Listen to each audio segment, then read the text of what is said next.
মুহূর্তে যার বক্তব্য শোনার জন্য গাজীপুরের কৃষক শ্রমিক জনতা সকল মেহনতি মানুষ অধীর আগ্রহে অপেক্ষা করছেন আমাদের সেই প্রিয় নেতা। আমরা গর্ববোধ করি আমাদের সেই মহাসচিব একজন পরিচ্ছন্ন রাজনীতিবিদ, একজন মুক্তিযোদ্ধা, যার আদর্শে আজকে সারা দেশের দলের ভারপ্রাপ্ত চেয়ারম্যান দেশের বাহিরে, দলের চেয়ারপারসন গৃহবন্দী ছিলেন।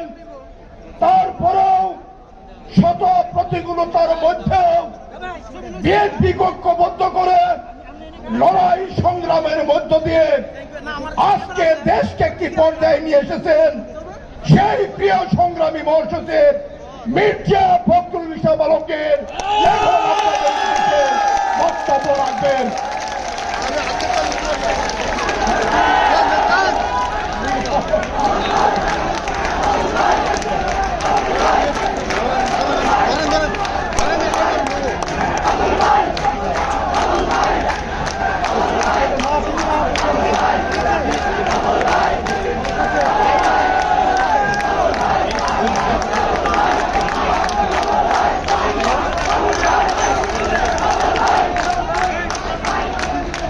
বিসমিল্লাহির রহমানির রহিম।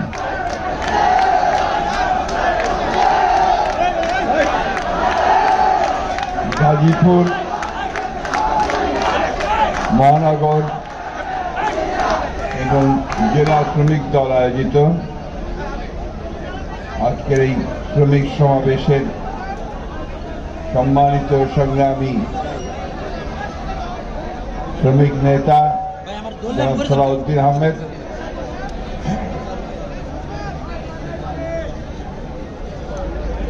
আজকে এই সমাবেশে উপস্থিত আছেন আমাদের বাংলাদেশের রাজনীতিতে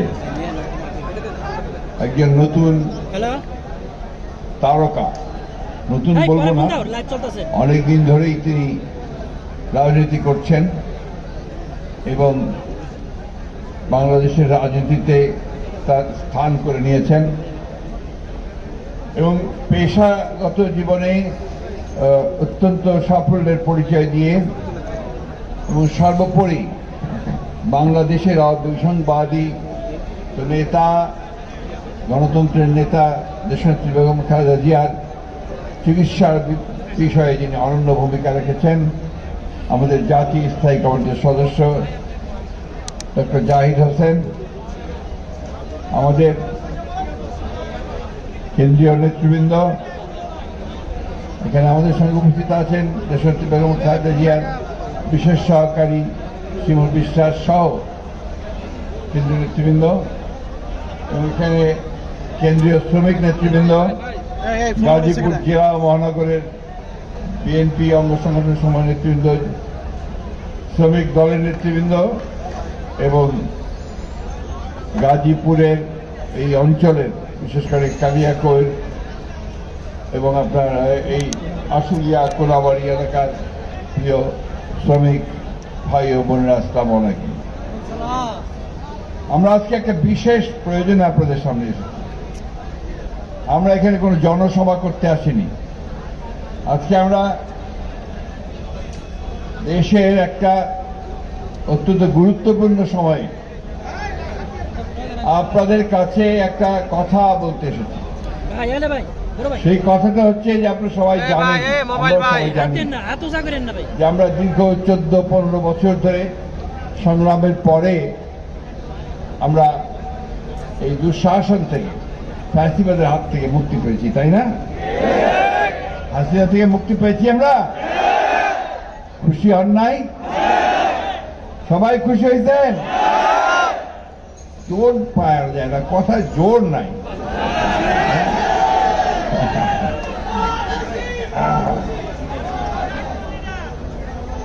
হাসিনা তো শুধু চলে যায় নাই তা না, সে পালাই গেছে না। আপনারা খুব বড় স্লোগান দেন, পলাইছে পলাইছে হাসিনা পলাইছে। কেন কেন এই স্লোগানটা কেন দেন আপনারা? এই প্লিজ,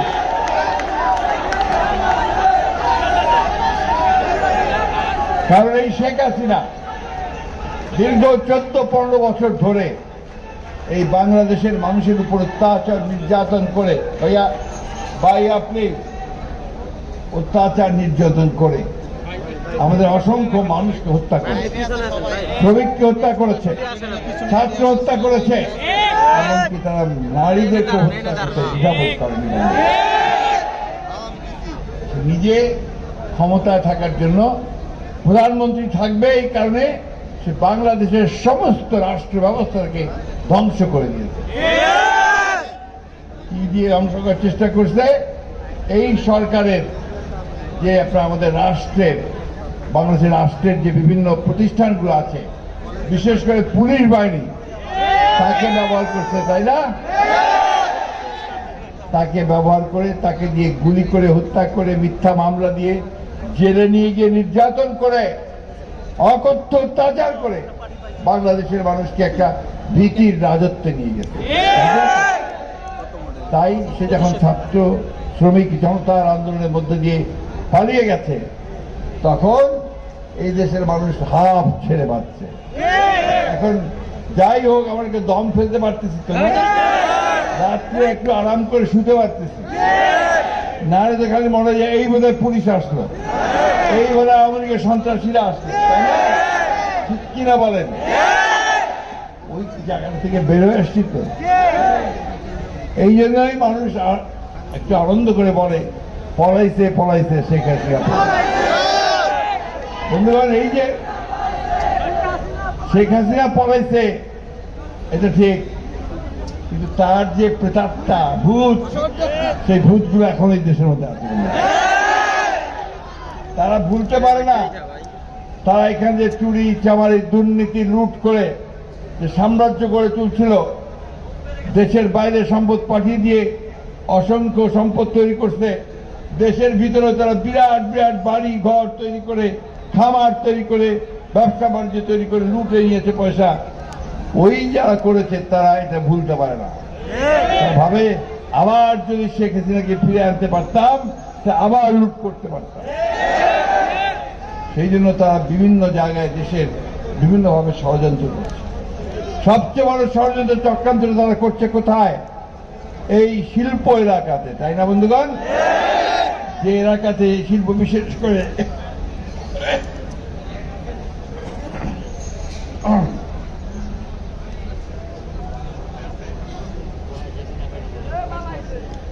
করে আমাদের যে পোশাক শিল্প, আমাদের এই মা বোনেরা যে গার্মেন্টস ফ্যাক্টরিতে কাজ করে না, করে তো, আমাদের ছেলেরাও করে, অনেক ছেলে। আমি আপনাদেরকে একটা হিসাব দেবো, একটু আপনাদের জানতে হবে, আপনারা জানেন তা জানার চেষ্টা করেন। আমাদের 2023 সালে বাংলাদেশ থেকে আমরা যত রপ্তানি করেছি, তার মধ্যে শতকরা 85% এসেছে আপনার এই পোশাক খাত থেকে, এবং এই পোশাক খাত থেকে আমাদের আয় হয়েছে $47.38 বিলিয়ন, অর্থাৎ বাংলাদেশি টাকাতে 5,66,73,000 টাকা, 73,000 কোটি টাকা। অর্থাৎ এইটাই হচ্ছে মূল আমাদের যে আয়, বাইরের থেকে যে ডলার আমরা আয় করি। এই ডলারটা কেন লাগে? এই ডলারটা দরকার হয় আমরা যে আপনার বিভিন্ন চাল ডাল তেল লবণ তরি তরকারি যন্ত্রপাতি বিভিন্ন জিনিস যে আমদানি করি, বিদেশ থেকে নিয়ে আসি, এটা পয়সা শোধ করতে হয় ডলার থেকে। এটা যার যত বেশি থাকে, রিজার্ভে থাকে, সেই অর্থনীতি তত শক্তিশালী হয়। তার প্রধান খাত হচ্ছে আপনার এই গার্মেন্টস ফ্যাক্টরি, গার্মেন্টস থেকে আমরা সেটা পাই। আমাদের প্রায় 50,17,652 জন শ্রমিক এখানে কাজ করে, 50,17,652 জন শ্রমিক।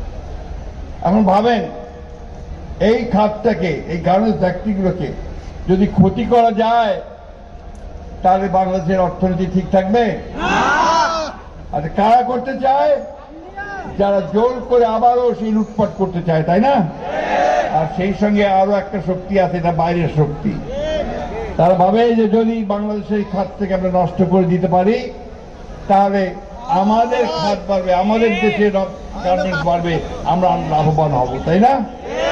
সেটা কারা আপনারা বুঝতেই পারেন। পাশের দেশের বিভিন্ন ভাবে আছে না যারা আমাদের ভালো দেখতে পারে না, তারা এই কাজটা করার জন্য উঠে পড়ে লাগছে। আর সেই সঙ্গে যোগ দিয়ে থাকে হাসিনা গিয়ে ওই ভারতেই যোগ দিয়েছে, তাই না? ভারতেই বসবাস করতেছে।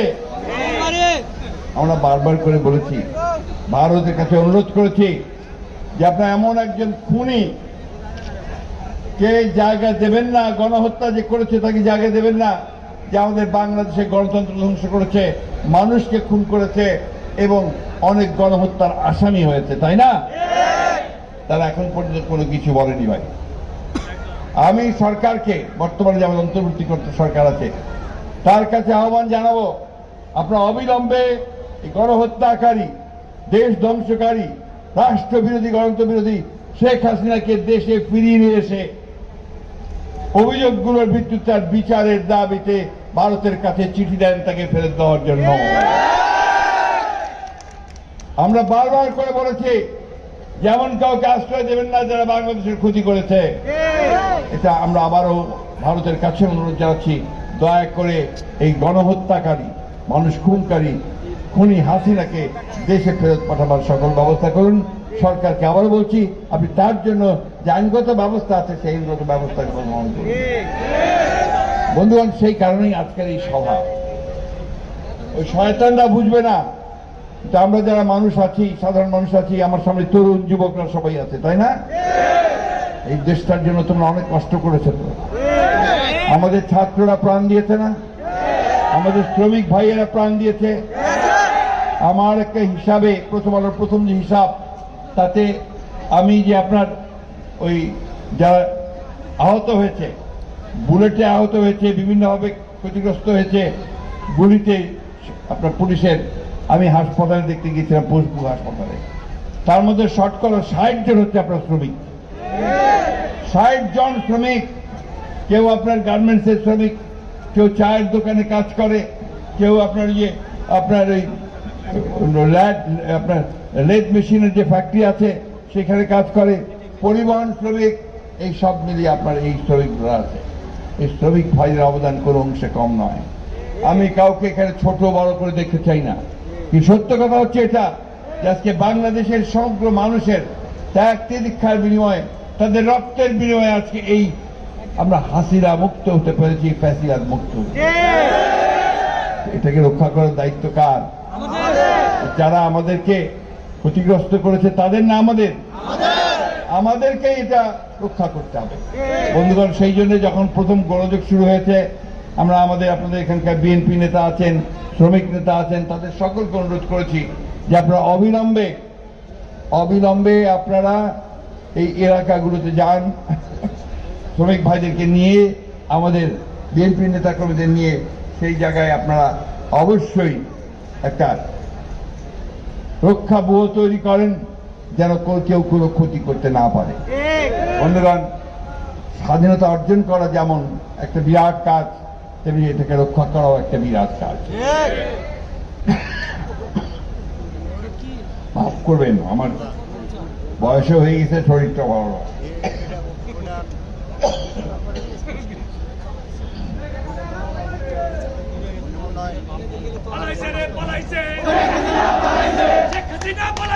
আচ্ছা, ঠিক আছে, এখন থাকেন। বন্ধুগণ, আপনারা জানেন যে নতুন সরকার আমাদের প্রফেসর ইউনূস সাহেবের নেতৃত্বে গঠিত হয়েছে। প্রফেসর ইউনূস সাহেবকে তো আপনারা চেনেন না?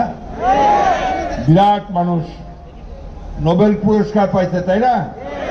সারা পৃথিবীর মানুষ তাকে খুব শ্রদ্ধা করে এবং এই গরিব মানুষের জন্য তিনি অনেক কাজ করেছেন, কথা বলেছেন। তার গ্রামীণ ব্যাংক, তার এই সাধারণ মানুষের জন্য যে মাইক্রো ক্রেডিট, সব মিলিয়ে তিনি গোটা পৃথিবীর মানুষের কাছে খুবই একজন শ্রদ্ধেয় মানুষ। তিনি দেশের কয়েকজন বিশিষ্ট ব্যক্তিকে নিয়ে একটা সরকার গঠন করেছেন। আমরা এটা কি বলছি অন্তর্বর্তীকালীন সরকার, তাই তো? এই অন্তর্বর্তীকালীন সরকারকে আমরা দায়িত্ব দিয়েছি যে আপনারা খুব অল্প সময়ের মধ্যে এই যে আওয়ামী লীগ যে জঞ্জাল সৃষ্টি করেছে 15-16 বছরে, এই জঞ্জালগুলোকে দূর করে দিয়ে একটা পরিবেশ তৈরি করেন যেখানে সমস্ত রাজনৈতিক দলগুলো তারা একটা নির্বাচন করতে পারবে এবং অবাধ সুষ্ঠু নির্বাচন হবে। এই দায়িত্বটা তাকে আমরা দিয়েছি এবং তিনি সেটা নিয়ে কাজ শুরু করেছেন। তাকে আমরা সহযোগিতা করছি। আমাদের নেতা যারা তারেক রহমান সাহেব একইভাবে কথা বলেছেন। আমাদের দলের চেয়ারপারসন দেশনেত্রী বেগম খালেদা জিয়া তিনি প্রথম যে বক্তব্য মুক্ত হওয়ার পরে তিনি হাসপাতাল থেকে যে বক্তব্যটা দিয়েছিলেন, তিনি কি বলেছিলেন? তিনি আপনাদের প্রতি ধন্যবাদ জানিয়েছেন, কৃতজ্ঞতা জানিয়েছেন। আরেকটা কথা খুব পরিষ্কার করে বলেছেন যে ধৈর্য ধারণ করবেন, যারা অন্যায় করেছে, খুন করেছে, তাদের প্রতিহিংসা রাজনীতি তাদের সঙ্গে করবেন না। কারণ প্রতিহিংসা বাড়ায়, সমাজে অস্থিতিশীলতা সৃষ্টি করে। সুতরাং সেইখানে আমাদেরকে ধৈর্য ধরে আজকে এমনভাবে দেশকে সাজাতে হবে যেন আমরা সবাই মিলে এখানে একটা ভালোবাসার সঙ্গে, ভাতৃত্বের সঙ্গে, প্রেমের সঙ্গে বাস করতে পারি।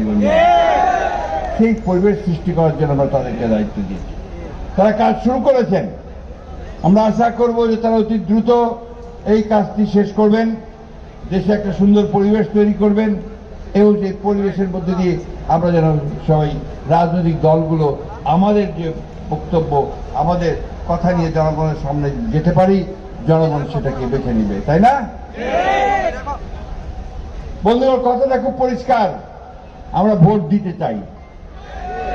ভোট দিয়ে আমরা আমাদের পার্লামেন্ট নির্বাচন করতে চাই, আমরা আমাদের সরকার নির্বাচন করতে চাই। আমরা ওই কথাটা বিশ্বাস করি, আমার ভোট আমি দেব, যাকে খুশি তাকে দেব, তাই না? আওয়ামী লীগ একদিন কি করছে যে আমার ভোট আমি দিব, তোমার ভোট আমি দেব, তাই বলছে না? তাই করছে, কখনো আবার ভোটও নেয় নাই, তাই না? আজকে বন্ধুগণ বিভিন্নভাবে আজকে দেশে একটা বিভ্রান্তি সৃষ্টি করার চেষ্টা করা হচ্ছে, ভাগ করার চেষ্টা করা হচ্ছে।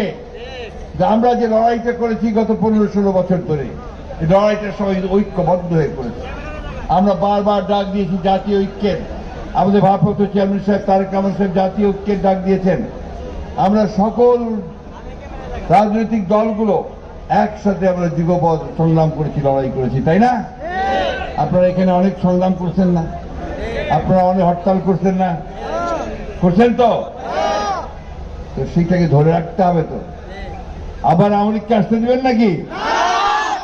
তাহলে আমাদেরকে ধৈর্য ধরতে হবে, ঐক্যবদ্ধ থাকতে হবে এবং সবচেয়ে বড় যে কথাটা বললাম যে এই গার্মেন্টস ফ্যাক্টরিগুলোকে, আমাদের অন্যান্য ফ্যাক্টরিগুলোকে আমাদেরকে রক্ষা করতে হবে।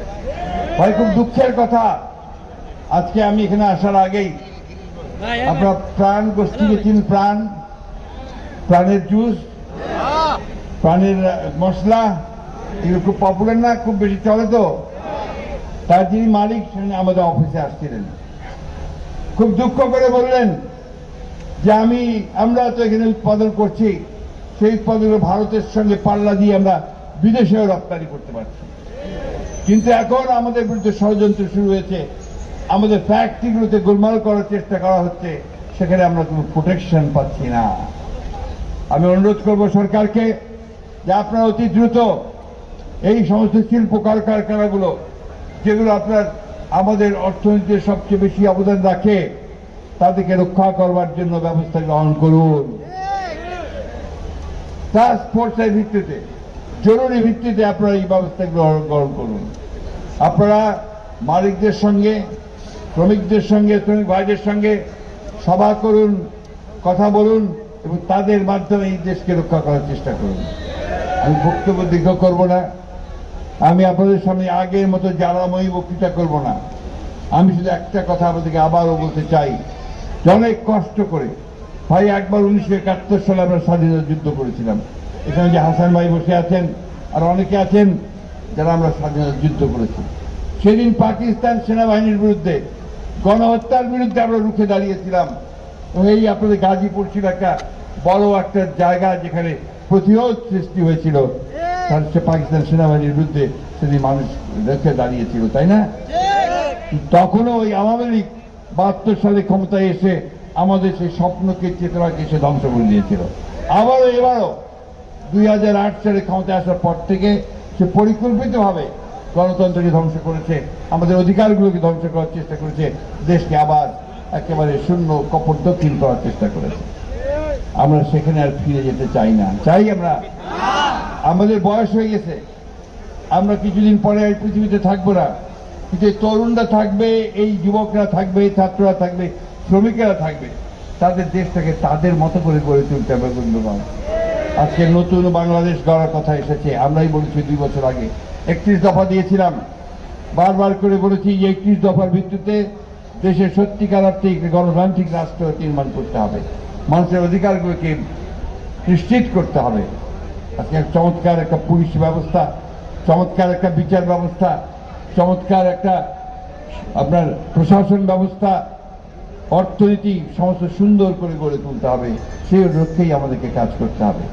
আসুন আজকে আমরা সেই শপথ নেই যে এখন আমরা আমাদের কলকারখানাগুলোকে আমরা রক্ষা করব, আমাদের শ্রমিকদের সঙ্গে মালিকদের সঙ্গে আমরা ঐক্যবদ্ধ হয়ে কাজ করব, এবং সেটাই হোক এখন এই মুহূর্তে আমাদের সংগ্রাম। আর চোখ কান সোজা রাখা, একসাথে কাজ করার জন্য করতে হবে। আর শত্রুরা আবার যেন আমাদেরকে ক্ষতি করতে না পারে, বাংলাদেশ স্বাধীনতা কেড়ে নিতে পারে, তার জন্য আমাদেরকে ঐক্যবদ্ধ হয়ে সতর্ক থাকতে হবে বন্ধুগণ। ঠিক আছে? সবাই একমত? আমাদের নেতা তারেক রহমান সাহেব আমাদেরকে যে নির্দেশ দিয়েছেন সেটা আমরা পালন করব। ম্যাডাম খালেদা জিয়া যে বলেছেন সেটা আমরা পালন করব। আসুন আমরা সেই লক্ষ্যে সমস্ত রাজনৈতিক দলগুলোকে আহ্বান জানাচ্ছি, আসুন এখন আবার বিভাজন সৃষ্টি করার যে চক্রান্ত তাকে রোধ করে দেন, রোধ করে দিয়ে সব ঐক্যবদ্ধ হয়ে আমরা এই দেশকে যেন আবার গড়ে তুলতে পারি, সেই লক্ষ্যে আমরা কাজ করি। সকলকে ধন্যবাদ। আসসালামু আলাইকুম। শ্রমিক ভাইদেরকে আমি বিশেষভাবে ধন্যবাদ জানাচ্ছি। ভালো থাকবেন, সুস্থ থাকবেন। আসসালামু আলাইকুম।